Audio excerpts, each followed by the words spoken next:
안녕하세요. 오늘은 좀 흥미로운 기술 기업 얘기를 해볼까 합니다. 워키바라는 회사인데요. 아, 워키바요? 네, 최근 몇 년간 보면 주가가 최고점 대비해서 상당히 많이 내려왔는데 월스트리트 분석가들은 꾸준히 이 기업을 좋게 보고 있단 말이죠. 맞아요. 왜 그런 건지 그 속사정을 한번 같이 파헤쳐 보겠습니다. 네, 좋습니다. 워키바는 사실 요즘 많은 기업들이 정말 골치 아파하는 문제, 그러니까 이 복잡한 데이터 관리나 보고서 작성 같은 문제들을 해결하는 데 집중하는 플랫폼을 제공하고 있죠. 그렇죠. 여러 부서, 여러 시스템에 막 흩어져 있는 데이터들을 한데 모으고 특히 규제 준수라든가 내부 보고 같은 필수점인 업무들을 좀 효율적으로 만들어주는데 강점이 있는 것 같아요. 네, 맞습니다. 그래서 오늘 이 기업의 기술적인 부분, 또 최근 재무 성과는 어땠는지, 그리고 시장에서는 어떻게 평가받고 있는지 이런 것들을 좀 종합적으로 보면서요. 이 회사의 성장 잠재력이 현재 가치에 과연 잘 반영되어 있는 건지 그걸 한번 따져보는 시간이 될 것 같습니다. 맞아요. 말씀하신 대로 실적은 괜찮은데 주가는 좀 주춤한 상황. 이런 게 왜 생기는지 또 그 안에 어떤 기회가 숨어 있을 수도 있는지 들여다보는 게 오늘 저희 목표겠네요. 네, 그럼 본격적으로 한번 시작해 볼까요? 우선 워키바가 정확히 어떤 문제를 풀려고 하는 건지 그것부터 좀 짚어보죠.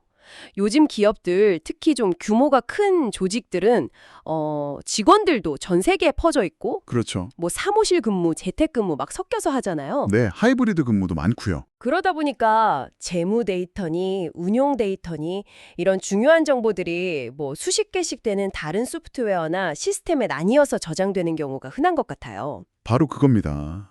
예를 들어서 분기 실적 보고서 하나 만든다고 생각해보면 재무팀은 회계 시스템에서 데이터 가져와야 되고 영업팀은 또 CRM 같은 데서 가져오고 아, 각각 다른 데서요.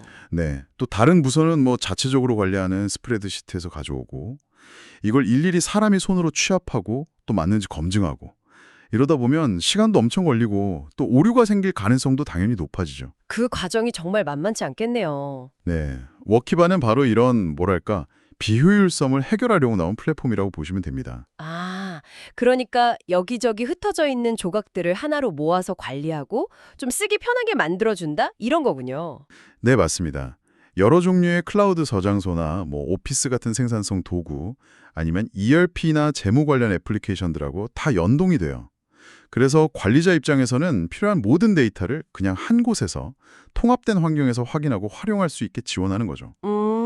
마치 그 퍼즐 조각들에 맞춰서 하나의 큰 그림을 만드는 것과 좀 비슷하다고 할까요? 비유가 좋네요. 네. 이걸 통해서 결국 보고서 작성 시간은 줄이고 데이터는 더 정확해지고 궁극적으로는 더 빠르고 좋은 의사결정을 내릴 수 있게 돕는 거, 그게 워키바의 핵심 가치입니다. 데이터 통합만으로도 사실 기업들한테는 굉장히 매력적일 것 같은데 여기서 또 한 발 더 나갔다는 게 흥미로워요. 인공지능 AI를 도입했다면서요. 네, 맞아요. 워키바 AI라는 이름이던데 이게 구체적으로 어떤 역할인가요? 일단 데이터가 워키바 플랫폼으로 싹 모이면 사용자들은 SEC 공시 서류라든지 요즘 중요해진 ESG 보고서, 내부 감사 자료 같은 다양한 목적에 맞는 보고서 템플릿들을 쓸 수가 있거든요. 템플릿이 미리 있군요. 네. 근데 이 워키바 AI는 이 템플릿들을 그냥 쓰는 게 아니라 각 기업의 어떤 특정 요구사항이나 상황에 맞게 자동으로 좀 조정을 해주거나 아니면 필요한 내용을 생성하는 걸 도와주는 역할을 합니다. 오, 자동으로요? 네. 예를 들어서 새로운 규제가 생겨서 특정 공시 문구를 분기보고서에 추가해야 한다.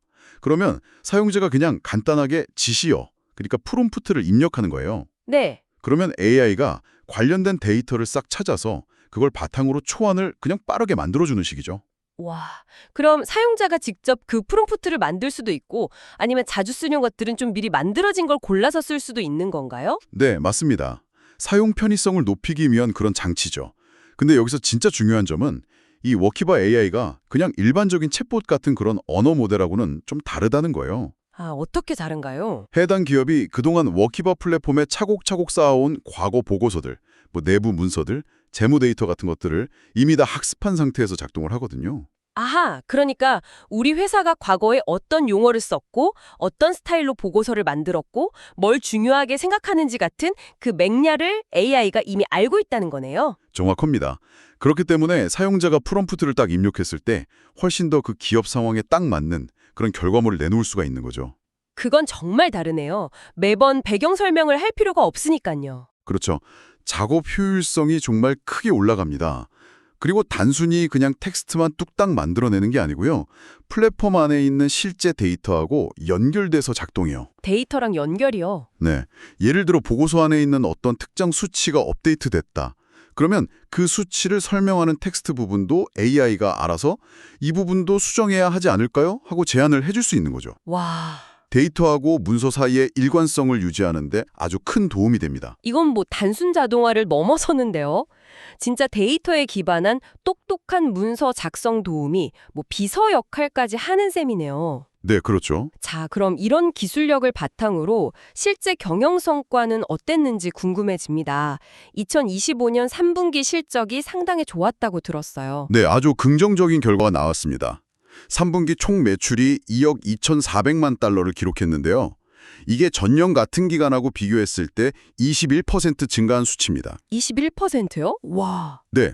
그리고 이 실적은 또 회사가 자체적으로 제시했던 예상치가 있잖아요. 네네. 그 예상 범위 2억 1,800만에서 2억 2천만 달러였는데 그 상단을 넘어선 결과이기도 합니다. 그러니까 시장 기대치보다 더 잘 나온 거죠. 21% 성장률이면 뭐 지금 경제 상황 생각하면 상당히 인상적인데요. 이런 두 자릿수 성장을 계속 이끌어가는 힘은 어디에 있다고 봐야 할까요? 크게 한 두 가지 요인을 꼽아볼 수 있을 것 같아요. 첫 번째는 순매출 유지율이라고 하는 NRR, Net Revenue Retention Rate 지표인데요. NRR. 네, 3분기에 이 지표가 114%를 기록했습니다. 이게 쉽게 말하면 1년 전에 이 회사 고객들이 100달러를 썼다면 지금은 평균적으로 114달러를 쓰고 있다는 뜻이에요. 아, 기존 고객들이 돈을 더 쓴다. 그렇죠. 기존 고객들이 워키바 플랫폼에 만족하면서 뭐 추가 기능이나 서비스를 더 구매하고 있다는 아주 강력한 증거죠. 그리고 이 114%라는 수치가 지난 몇 년간 기록했던 가장 높은 수준하고 같은 수준입니다. 와, 기존 고객 기반이 아주 단단하다는 신호네요. 사실 신규 고객도 중요하지만 기존 고객 만족도난 지출이 늘어나는 게 사업 안정성에는 정말 중요한 지표니까요. 맞습니다. 그럼 두 번째 요인은 뭔가요? 두 번째는 좀 큰 계약, 그러니까 고액 계약을 체결하는 대형 고객 수가 눈에 띄게 늘고 있다는 점입니다. 연간 계약 금액이 30만 달러 이상인 고객 수가 전년 동기 대비 41%나 증가했고요. 41%요? 네. 그리고 50만 달러 이상 쓰는 고객 수는 무려 42%나 증가했습니다. 이야, 증가율 자체가 대단한데요. 혹시 이 증가세가 좀 둔화되거나 하진 않았나요? 오히려 더 빨라지고 있다는 점이 좀 주목할 만합니다. 바로 직전 분기, 그러니까 2분기에는 연간 30만 달러 이상 고객 증가율이 37%였고 50만 달러 이상은 35%였거든요. 네. 근데 이번 3분기에는 각각 41%, 42%로 그 증가 속도가 더 빨라졌다는 거죠. 속도가 더 붙었다고요? 네, 이건 워키바 솔루션이 좀 복잡한 요구사항을 가진 큰 규모의 조직들한테 점점 더 매력적으로 다가가고 있다. 그리고 그 도입 속도도 빨라지고 있다. 뭐 이렇게 해석할 수 있겠죠. 와, 대형 고객 증가세가 가속화된다는 건 이게 단순히 뭐 부서 단위에서 쓰는 툴을 넘어서서 이제 전사적인 핵심 시스템으로 좀 자리 잡아가고 있다. 이렇게 봐도 될까요? 네, 충분히 그렇게 볼 수 있습니다. 실제로 3분기 말 기준으로 보면 전체 고객이 한 6,500명 정도 되는데 그중에 약 36%에 해당하는 2,372명이 연간 10만 달러 이상을 지출하는 고객들이에요. 36%나요? 네, 이 숫자 역시 역대 최대 규모고요. 워키바가 얼마나 복잡하고 큰 조직들의 필수적인 업무 흐름에 깊숙이 파고들고 있는지를 보여주는 증거라고 할 수 있겠습니다. 이렇게 실적이 좋으니 당연히 연간 전망치도 좀 긍정적으로 바꿨겠네요. 그렇습니다. 3분기에 원막 실적이 탄탄했기 때문에 경영진이 2025년 전체 연간 매출 가이던스를 기존 예상치보다 더 높여 잡았습니다. 그 예상 범위 중간값 기준으로 보면 약 8억 8,100만 달러 수준까지 상향 조정을 했죠. 계속 성장할 거라는 자신감이 보이네요. 네, 그런 모습입니다. 자, 여기서 이제 진짜 흥미로운 지점이 나옵니다.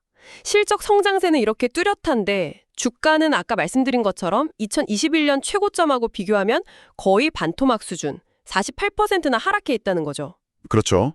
물론 뭐 2021년 기술주 버블 때 주가가 좀 비정상자리긴 했다고 쳐도 지금 이렇게 탄탄한 실적과 비교하면 이 간극이 좀 의아하게 느껴질 수 있단 말이죠. 네, 맞아요. 월스트리트 분석가들은 이 상황을 어떻게 보고 있을까요? 월스트리트 저널에서 집계한 걸 보면요. 워키바를 분석하는 분석가가 총 11명인데 이들 사이에서는 상당히 긍정적인 의견이 모아지고 있는 것 같아요. 오, 긍정적이요. 네. 11명 중에 9명이 매수, 바이 의견을 냈습니다. 매수는 뭐 말 그대로 주가가 오를 거다 강하게 예상한다는 뜻이죠. 네. 그리고 나머지 2명 역시 비중 확대, 오버웨이트 의견인데 이것도 뭐 시장 평균 수익률보다는 더 잘 나갈 거다. 이런 긍정적인 신호거든요. 그럼 부정적인 의견은요? 주목할 만한 점은 매도, 셀 의견이 단 한 명도 없다는 겁니다. 와, 11명 전원이 긍정적인 시각이라는 거네요. 매도 의견이 아예 없다는 게 특히 좀 눈에 띄네요. 그렇죠. 그러면 이 분석가들이 제시하는 목표 주가는 지금 주가랑 비교해서 어느 정도나 오를 거라고 보는 건가요? 분석가들이 내놓은 목표 주가를 평균 내보면 97.60달러 정도가 나옵니다. 지금 주가 수준을 생각하면 앞으로 한 12개월에서 18개월 안에 약 11% 정도 상승할 수 있다. 뭐 이런 의미인데요. 11%요? 앞서 말한 그 강력한 성장세에 비하면 조금 보수적인 느낌도 드는데요? 네, 그렇게 느낄 수도 있죠. 그런데 개별 분석가들이 제시한 목표가 중에서 가장 높은 건 110달러입니다. 이건 현재 주가 대비해서 약 25% 상승 여력이 있다는 뜻이거든요. 아, 최고 목표가는 25%까지 보는군요. 네, 그러니까 평균보다는 훨씬 더 높은 잠재 수익률을 기대하는 시각도 분명히 있다는 거죠. 평균 11%, 최고 25%. 뭐 단기 목표는 그렇다고 치고 혹시 이 숫자 너머에 좀 더 주목해야 할 부분이 있을까요? 분석가들이 단순히 1년짜리 목표가만 보진 않을 것 같은데요. 바로 그겁니다. 그 장기적인 관점이 중요해요. 워키바는 스스로 자기들이 공략할 수 있는 전체 시장 크기, 이걸 뭐 TAM, Total Addressable Market이라고 하죠. 네, TAM. 이 템 규모를 무려 350억 달러로 추산하고 있습니다. 350억 달러요? 네. 근데 아까 올해 예상 매출이 한 8억 8천만 달러 수준이라고 했잖아요. 예. 이걸 고려하면 워키바는 현재 이 거대한 시장의 약 2.5% 정도밖에 아직 못 먹은 상태라는 거죠. 우와, 350억 달러 시장에서 아직 2.5%면 이건 뭐 앞으로 개척해 나갈 땅이 엄청나게 많이 남아 있다는 얘기네요. 그렇습니다. 그렇기 때문에 한 3년에서 5년 아니면 그 이상 좀 더 길게 보고 투자하는 사람들 입장에서는 월스트리트 분석가들이 제시하는 그 12개월, 18개월 목표가보다 훨씬 더 큰 폭의 상승 잠재력이 있을 수 있다. 이런 분석이 나오는 겁니다. 아직 성장 초기 단계에 있는 회사로 볼 여지가 많다 이런 거군요. 네, 그렇죠. 성장 잠재력이 크다는 건 알겠습니다. 그러면 지금 가격은 어떤가요? 주가가 많이 내렸다고는 하지만 그래도 여전히 비싼 건 아닐까요? 가치평가, 그러니까 밸류에이션 측면에서 보면 좀 매력적인 구간이라고 할 수 있을까요? 아, 좋은 질문입니다. 기업 가치를 평가할 때 여러 지표를 보는데 그중에서 주가 매출 비율, PS 레이시오라는 걸 살펴보면 좀 흥미로운 점을 발견할 수 있어요. PS 비율이요? 네, PS 비율은 시가총액을 연간 매출액으로 나눈 값인데 이게 낮을수록 상대적으로 좀 저평가되었다 이렇게 해석할 수 있거든요. 근데 2021년에 주가가 막 최고점을 찍었을 때 워키바의 PS 비율은 무려 20배에 육박했습니다. 20배요. 와. 네, 그때 기술주에 대한 시장의 기대가 엄청 뜨거웠잖아요. 그걸 반영한 수치였는데 사실 그게 계속 유지될 수 있는 수준은 아니었죠. 그렇죠. 네, 그럼 그 20배에서 지금은 어느 정도로 내려왔나요? 주가가 그동안 48%나 하락했고 또 매출은 꾸준히 늘었잖아요. 그러면서 현재 PS 비율은 5.6배 수준까지 상당히 낮아졌습니다. 20배에서 5.6배면 정말 많이 내려왔네요. 네, 크게 떨어진 거죠. 근데 5.6배라는 숫자가 어느 정도 의미인지 가늠하려면 비교 대상이 좀 필요할 것 같은데요. 네, 중요한 포인트입니다. 현재 PS 비율 5.6배는요. 워키바가 상장했던 2014년 이후의 역사적인 평균 PS 비율이 7.2배거든요. 아, 과거 평균이 7.2배요? 네, 그 평균치보다도 지금 더 낮은 수준이라는 겁니다. 아하, 그러니까 단승이 예전에 비정상적으로 높았던 때랑 비교해서만 낮아진 게 아니라 이 회사의 지난 10년간의 평균적인 가치평가 수준보다도 더 싸게 거래되고 있다 이런 의미군요. 정확히 그렇습니다. 이게 바로 분석가들이 긍정적으로 보는 또 다른 이유일 수 있는 거죠. 회사는 계속 잘 성장하고 있는데 주식의 가격표는 오히려 과거 평균보다 저렴하게 붙어 있다. 어떻게 보면 좀 이례적인 상황이라는 겁니다. 네, 핵심이 그거네요. 성장 스토리는 계속되고 심지어 빨라지는 모습도 보이는데 가격 부담은 오히려 과거 평균보다 낮아졌다. 맞습니다. 이게 현재 워키바를 둘러싼 투자 논리의 아주 핵심적인 부분 중 하나라고 할 수 있어요.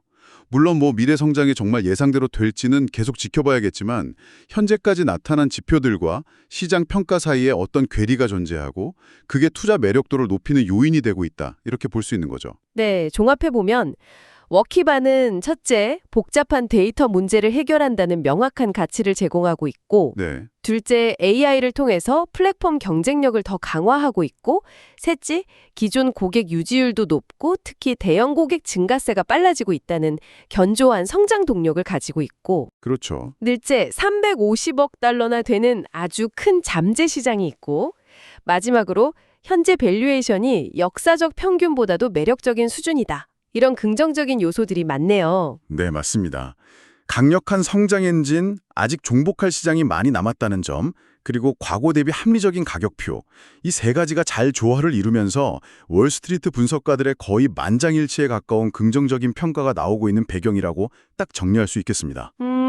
단기적인 주가 변동성보다는 좀 더 긴 호흡으로 장기적인 성장 가능성에 무게를 두는 시각이 우세한 것 같습니다. 네, 오늘 워키바 사례는 기업의 어떤 펀더멘탈, 그러니까 실적이나 성장성 같은 것과 시장에서의 가격, 주가나 밸류에이션 사이에 나타날 수 있는 그런 간극을 잘 보여주는 예시인 것 같습니다. 맞아요. 기술력이나 재무 성과는 분명히 좋은 방향으로 가고 있는데 시장 참여자들의 심리라던가 거시경제 상황 같은 외부 요인에 따라서 주가는 또 다른 흐름을 보일 수 있다는 점.